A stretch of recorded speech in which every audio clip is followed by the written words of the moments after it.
Hello বন্ধুরা, তো ছোটো মোটো মিনি ব্লগে তোমাদের স্বাগত। তো আমি চলে এসেছি ছোট বাচ্চাদের সাথে খেলা করতে। মানে খেলা করতে বলতে গেলে ওরা খুব মানে বায়না করছিল যে পিকনিক করব পিকনিক করবো। আমি বললাম পিকনিক করবি, কী দিয়ে পিকনিক করবি? আমি বললাম বেশ ঠিক আছে, চল কিছু একটা বানানো যাক। তো ওরা দোকান গেল, দিয়ে দেখছি এসব নিয়ে এসছে। আমি বললাম, চল তাহলে চটপটি বানানো যাক। তো সেই হিসাবে আমি লেগে পড়েছি চটপটি বানাতে। তো বুঝতে পারছো পিকনিক মানে কেমন পিকনিক। এর ঘরে পেঁয়াজ, ওর ঘরে লঙ্কা।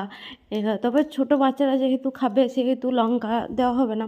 তো এখানে পেঁয়াজগুলো কুচি করে নিলাম, করে নিয়ে পরে বাটিতে দিয়ে দিলাম। এরপর ধনে পাতাগুলো কুচি করে নিলাম, সেগুলো বাটিতে দিয়ে দেবো। তো আমার ভিডিও তোমাদের কেমন লাগে আমাকে একটু কমেন্ট করে জানিও। কেউ তো কমেন্ট মানে সেভাবে কমেন্ট আসেই না, তো প্লিজ একটু কমেন্ট করে জানিয়ে দিও। তো এখানে বাদাম দিয়ে দিলাম, কাঁচা বাদাম ওঠে, মানে ভাজা বাদাম নয়।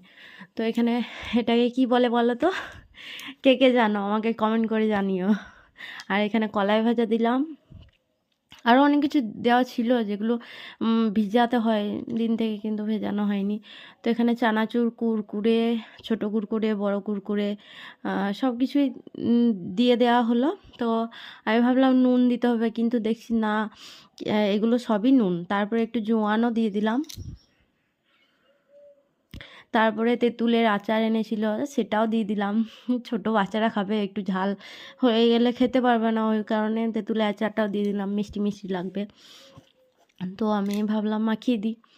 তো আমি ভাবলাম যখন করছি তখন একটু ভিডিওটাই বানিয়ে নিই, তোমাদের সাথেও শেয়ার করা হবে, যেহেতু করা হচ্ছে কিছু একটা ছোটোখাটো।